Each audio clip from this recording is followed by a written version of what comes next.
আল্লাহর পয়গম্বর সাল্লাল্লাহু আলাইহি ওয়াসাল্লাম হযরতে আবু বকর সিদ্দিক রাদিয়াল্লাহু তাআলা আনহুকে হযরত আবু বকর সিদ্দিক রাদিয়াল্লাহু তাআলা আনহুকে 6 মাস আগে বলেছিল, ও আবু বকর, তুমি কিন্তু আমার হিজরতের সাথী হইবা।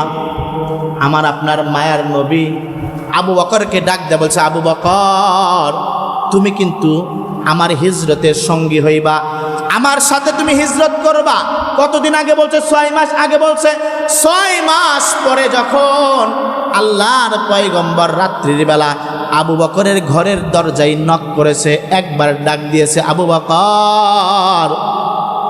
ডাক দিতে দেরি, সঙ্গে সঙ্গে আবু বকর ঘরের দরজা খুলতে দেরি করে না। মুসলমান খুব ভালো করে বোঝো, আল্লাহর পয়গম্বর ডাক দে বলে, আবু বকর, তুমি কি ঘুমাও না? আবু বকর একটা ডাক দেওয়ার সঙ্গে সঙ্গে কেমনে তুমি গেটটা খুলে দিলা? আবু বকর ডাক দে বলে, পয়গম্বর, ঘুম তো কুরবানি দিয়েছি 6 মাস পূর্বে। সুবহানাল্লাহ জোরে বলেন। যেই দিন আপনি আমাকে বলেছিলেন, ও আবু বকর, তুমি কিন্তু আমার হিজরতের সাথী হইবা, ও আবু বকর, ওই দিনের পর থেকে ইয়া রাসূলুল্লাহ আমি আবু বকর কোনদিন বিছানায় পিঠ লাগাই নাই। কেমন তারা আশেক ছিল, কেমন তারা রসুলকে ভালোবেসেছে, কেমন তারা রসুলের কথা শুনেছে। এখানেই রসুলের প্রতি প্রেম তার শেষ হয় নাই।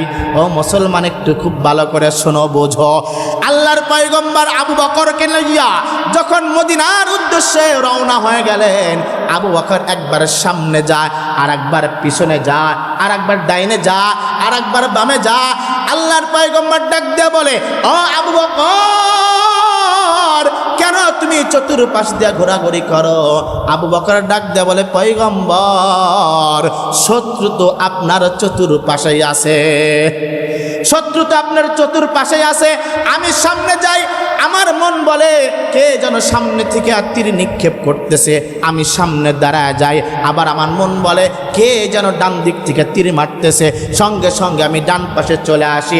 আমার ডান পাশে আসার পরে আমার মন বলে কে যেন মনে হয় পিছন দিক থেকে তীর মারবে, আপনাকে আঘাত করবে। আমি পিছনে চলে যাই। আবার আমার পিছনে যাওয়ার পরে আবার আমার মনে হয় কে যেন বাম দিক থেকে আপনাকে তীর মারবে। আমি এই জন্য চতুর্পাশ দিয়ে ঘুরি। আমি আবু বকর যতদিন বেঁচে আছি, আমি আবু বকর জীবিত থাকা সত্ত্বেও আপনার শরীরে যেন কেউ আঘাত করতে না পারে। ও মুসলমান, তাদের ভালোবাসা এতটুকুই, তাদের প্রেম শেষ হয় নাই। ও মুসলমান, আবু বকর আর রসুল সামনে দিয়ে হাঁটতেছে হাঁটতেছে, যেই মাত্র গারে সরের সামনে চলে গেলেন, এত বড় লম্বা পাহাড়। আমার আপনার পয়গম্বরকে আবু বকর ডাক দেয়া বলে, পয়গম্বর, এত বড় পাহাড় আপনাকে আমি হাইটা উঠতে দিব না। ইয়া রাসূলুল্লাহ, এই যে আমি বসে পড়লাম, আপনি আমার কাঁধে সওয়ার হন, আমি আপনার পালকি হয়ে আমি আপনাকে গাড়ে হেরার ভিতরে নিয়ে যাব। ও মুসলমান, খুব ভালো করে বোঝো, এত লম্বা পাহাড়, সেই গারো সরের ভিতরে রসুলকে যখন যাওয়ার পরে আল্লাহ রসুলকে বলতেছে, ইয়া রাসূলুল্লাহ, এখনই গর্তের ভিতরে গুহার ভিতরে প্রবেশ করা যাবে না, আপনি একটু বাহিরে দাঁড়ান। ও মুসলমান, খুব ভালো করে বোঝো, খুব ভালো করে বোঝো, দিলটা নরম করে দাও। কেমন প্রেম, কেমন ভালোবাসা রসুলের প্রতি ছিল। বলতেছি, ইয়া রাসূলুল্লাহ, আপনি এখানে বসেন, আগে গর্তের ভিতরে গুহার ভিতরে আমি প্রবেশ করব। গুহার ভিতরে কোন অবস্থা আছে, আমি গুহাটা পরিষ্কার পরিষ্কার পরিচ্ছন্ন করে আমি ডাক দিলে আপনি গুহার ভিতরে প্রবেশ করবেন। মুসলমান, খুব ভালো করে বোঝেন, দিলটা নরম করে দেন। এইবার পয়গম্বরকে বসিয়ে রেখে আবু বকর ওই গুহার ভিতরে প্রবেশ করলেন। দেখেন শত শত ছিদ্র, এই ছিদ্রগুলা আবু বকর তার মাথার পাগড়িটা খুলে ছিঁড়ে ছিঁড়ে প্রত্যেকটা গুহায় এই ছিদ্রগুলা বন্ধ করে দিলেন। ও মুসলমান, দেখেন কি পরিমাণ মহাব্বত থাকলে সবগুলা যখন বন্ধ করে দিলেন, একটা ছিদ্র কোনোভাবে বন্ধ করা যাচ্ছিল না, তার কাপড় শেষ হয়ে গেছে, আর কোনো কাপড় নাই যে ছিদ্রটা বন্ধ করবে। এইবার আবু বকর কিতাবের ভিতরে আসছে, আবু বকর তার পায়ের নখটা দিয়ে বুড়ি আঙ্গুলটা দিয়ে গুহার ভিতরে ট্যাক লাগায় রাখছে, হাঁটুটা বিছায় দিছে। এইবার পয়গম্বরকে ডাক দিয়েছেন, ও পয়গম্বর, এখন গুহাটা পবিত্র হয়ে গেছে, পরিষ্কার হয়েছে, আপনি প্রবেশ করতে পারেন। পয়গম্বর গুহার ভিতরে প্রবেশ করলো।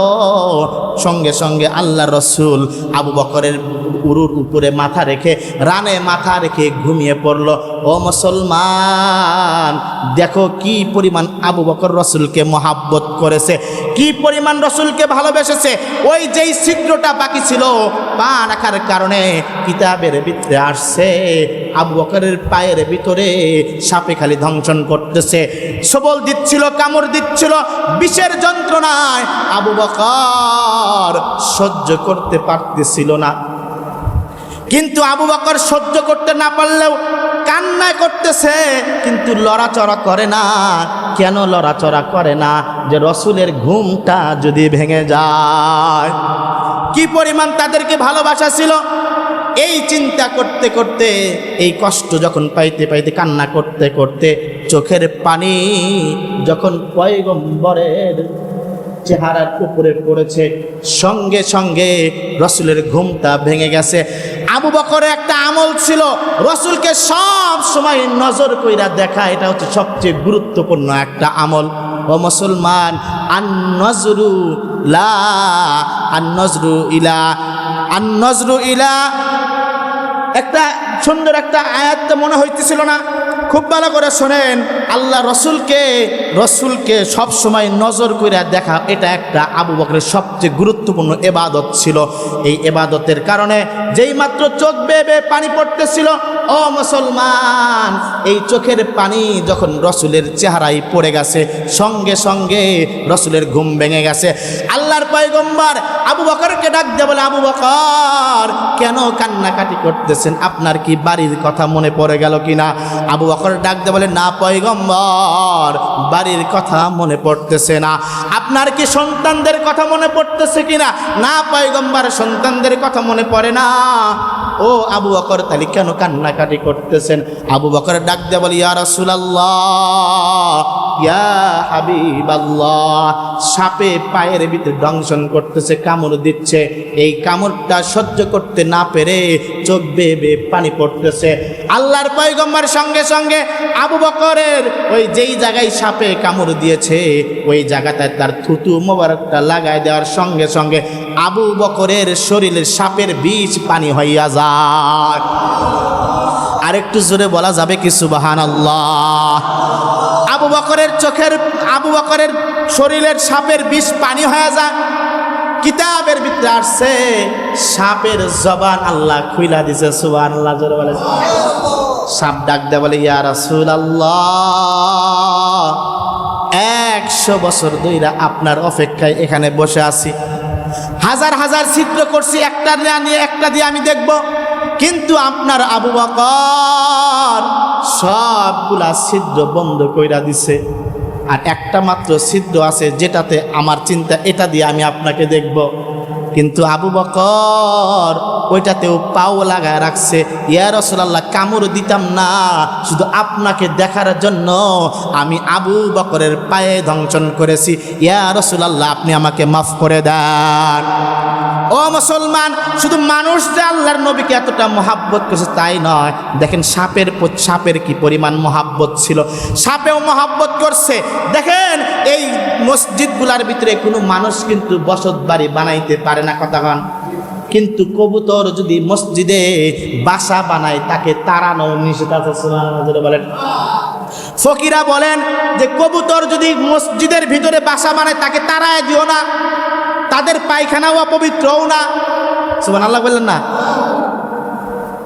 ফকিরা বলেন যে আল্লাহর নবী যখন ওই গুহার ভিতরে গেলেন, ওই কবুতরের সঙ্গে সঙ্গে রসুলকে মহাব্বত করে বাসা বানায় ডিম পাইরা দিছে। সুবহানাল্লাহ বলেন।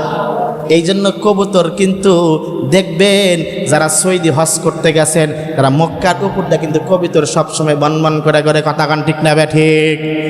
কবুতরের কি পরিমাণ রসুলের প্রতি মহাব্বত ছিল, কি পরিমাণ ভালোবাসা ছিল, যার কারণে ফকি বলে যে মসজিদে যদি কোনো কবুতর আসে তোমরা ডাকায় তাড়ায় দিও না, তোমরা তাকে থাকতে দিও। সুবহানাল্লাহ জোরে বলেন। মানুষ, আমরাও মানুষ, তারাও মানুষ ছিল। পশু পাখিও আমার আপনার রসুলকে মহাব্বত করেছে, আমি আর আপনিও আমার আপনার রসুলকে মহাব্বত করি। কথা কান ঠিক না বেটি? আমি আপনি এখন মহাব্বত করি নেতাকে, কথা কান, নেতাকে মহাব্বত করে পকেট ভরার চিন্তাও করি, আছে না নাই?